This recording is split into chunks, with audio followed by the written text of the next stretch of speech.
Bonjour à toutes et à tous. La cherté des prix s'est invitée au débat à l'Assemblée nationale lors du vote de la loi organique budget-programme. Le ministre des Finances et du Budget a estimé que le régime de Macky Sall n'a pas fait moins que celui d'Abdoulaye Wade. Abdoulaye Daouda Diallo s'est également expliqué sur le dossier des 2800 agents de la défunte Sotrac. Salif Sow. Du haut du perchoir, le président du groupe parlementaire du PDS, Parti démocratique sénégalais, est largement revenu sur la flambée des prix de denrées de première nécessité. Serigne Cheikh Mbacké.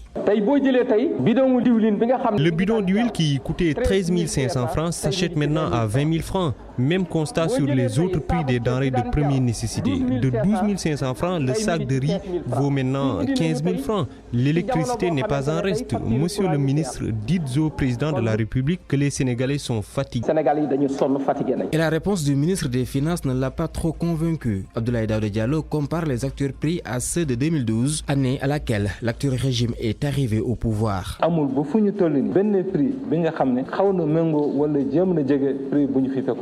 La demande sociale, c'est aussi le dossier des ex-agents de la défunte Sotrac. En répondant à la parlementaire Mame Diarra Fam, le ministre du Budget s'interroge puis parle d'une dette épongée. Abdoulaye Daouda Diallo. Le dossier de la Sotrac concernait 2800 personnes. Leurs indemnités ont été estimées à 5 milliards de francs CFA. L'argent a été intégralement payé. C'est après qu'il y a eu contentieux et ils ont été déboutés à 2 reprises par Dame Justice. La situation économique du pays était au cœur du vote de la loi budget-programme.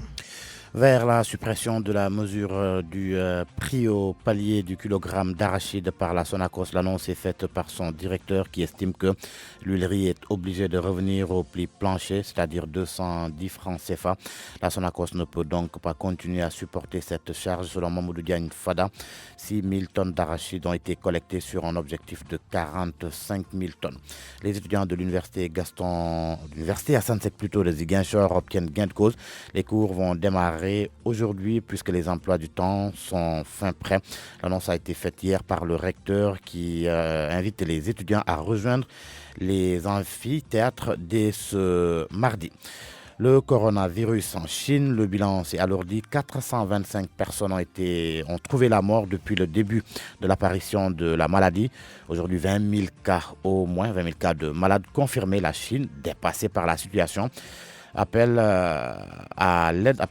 la communauté internationale à l'aide. Babacar. RFM matin 6h04 jàngeen jëf mbokk yi yow ak jàmm yéen doog jàmm RFM matin xabaar yi ci gàttal ci wolof Mouhamed Ndiaye asalaamaaleykum. waaleykum salaam Serigne Fall Babacar maa ngi lay nuyu maa ngi nuyu waa Sénégal di rafetlu ni ñaan dek ñun ci rajo Futur Média jukkib xabaaru suba si doore koog ndaje ma woon démb ci assemblée nationale jëm ci woote loi organique budget ak programme waxtaane nañu fa lii di njëgu dundu geek ni muy yokkoo mu doonoon ci teewaay jëwriñ gi ñu dénk finance ak budget di Abdoulaye Daouda Diallo mu xamle sax ne nguuruk Macky Sall li nga xam ne def na ko ci woyofal njëgu dundu gi fekku ci woon nguuruk Abdoulaye Wade ci gile nguur la njëgu dundu gi gën a tane leneen loolu it waxtaanee nañ ko ca ndaje ma bokk na ci dossier ñaari junniy liggéeykat ak juróom-ñetti téeméer yewoon ci ndem si yàlla société bii di Sotrac ndaje ma ak na mu demee leerali Salif Sow. ba mu jëlee kàddu gi ki jiite groupe parlementaire PDS di kuje gi moom dund bi xëy bu mu xëy rek seer la wax Serigne Cheikh Mbacké.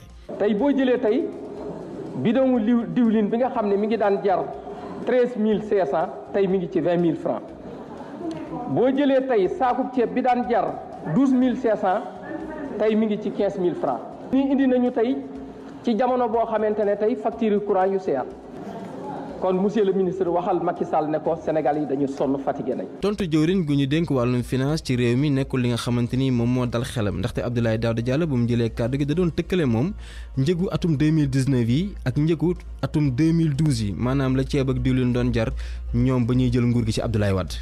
amul ba fu ñu toll nii benn prix bi nga xam ne xaw na méngoo wala jéem na jege prix bu ñu fi fekkoon en 2012. jafe-jafe askan wi yemul foofu waxtaanee nañ tamit ñoom it député yi li nga xamante ni mooy wàllum Sotrac ña fa doon liggéeyee ba tey nee ñu ngi daw di topp ci seen ginnaaw ndàmpaay député Mame Diarra Fam moom mooy yëkkati kàddu yi Abdoulaye Daouda Diallo ba mu koy tontu nee na loolu jaaxal na ko teg ci ne bor ba fay nañ ko sax ñoom. ci Sotrac 2800 agents la concerné woon 5 milliards yooyu mobilisé nañu leen fay nañu ko ba mu jax tàkk. ce qui s'est passé que après loolu am nañu ay yeneen demande ñi nga xam ne dañu ko dugal ci contentieux ñoom ñi nga xam ne ñoo ko jooytu woon am maanaam justice def leen débouté. réew mi ni muy doxee guddi yi jëm ci wàllum koom waxtaanee nañ ko lu bari ci ba ñuy wotee loi bi nga xamante ni moo jëm ci wàllum budget ak programme. 6h06 ci rajo Futur Média jukkib xabaaru suba si jëm ci dogal bi nga xamante ne ji daal waa Sonacos dañ ñëwoon danañu ko teg ngir njëgu gerte gi baykat yi doon jooy ak niiwam ñu seetlu leen ca yokkal tuuti ci kilo gerte bi Sonacos nee na loolee da cay dellu gannaaw la muy man mooy bàyyi ko ci 210 francs yi nga xam ne moom lañ ko fixé woon sabab li mooy bu ci duggit du ko mën ba tax na li mu mën daal mooy bàyyi njëgg foofee njiital Sonacos di Maodo Diagne Fada moo ko xamle ne daal lu toll ci juróom-benn junni tonnes yi gerte moom la ñu dajaleegum jamono ji ci jamono jot ñi ngi yittewoo 40 junni tonnes ak juróom ay kàddu la yu mu yëkkati ci diwaanu Ziguinchor ginnaaw ngan goo xam ne kon doon na ko fa amal.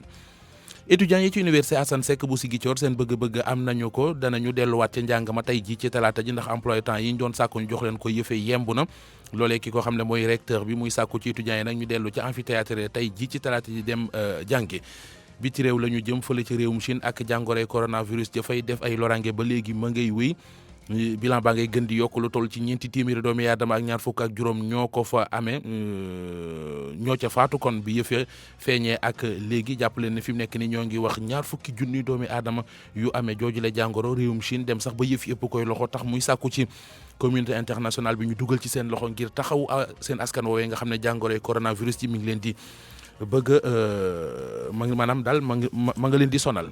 Mouhamed Ndiaye ci gàttalum xabaar yi jaajëf.